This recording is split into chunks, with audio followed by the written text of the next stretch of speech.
சரி ஓகே, நீ வந்து இந்நேரத்தில் ஒட்டையில் வரக்கூடாது. அதுக்கு தான் வந்து நான் வந்து விஜயோட இதில் இருக்கேன். அதனால வந்து உன்ட்ட கேட்குறேன். தளபதியோட இதில் இருக்கேன். ரசிகரா தளபதியோட தொண்டர், தளபதியோட சின்ன வயசுலேருந்து நான் தளபதி வெறியர். அப்படியா? அதான்ப்பா வீட்டில் ஊட்டுறேன். போய்க்கிறியா? பிள்ளைங்க வெளியில் வரக்கூடாது, சின்ன பிள்ளைங்க வெளியில் வந்திருக்கு. அதனால் வந்து என்னுடைய பிள்ளைகளை சேர்த்து 2 பிள்ளைகளை சேர்த்து அந்த பிள்ளையை போய் வீட்டில் பத்திரமா விடுறதுக்காக நான் காரில் பின்தொடர்ந்து போயிட்டுருக்கேன். எதுனாலும் ஒன்றாலும் எங்கள் தளபதி விஜயை சொல்லிடக்கூடாது. நாங்கள் தேர்ந்தெடுத்திருக்கோம்.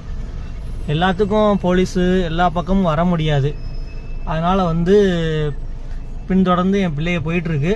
நானும் பின்னாடி போயிட்டுருக்கேன். நம்மளால் முடிஞ்ச உதவியை நம்ம பண்ணுவோம் எங்கள் அண்ணன் தளபதிக்காக. இதை பாருங்கள், நேரடியாக போயிட்டுருக்கு. இங்கே யார் என்ன பண்ணுறதுன்னு ஒன்றும் தெரிய மாட்டுது. எது நடந்தாலும் விஜய் தான் குத்தம் சொல்கிறாங்க. ரொம்ப கஷ்டமாக இருக்குது.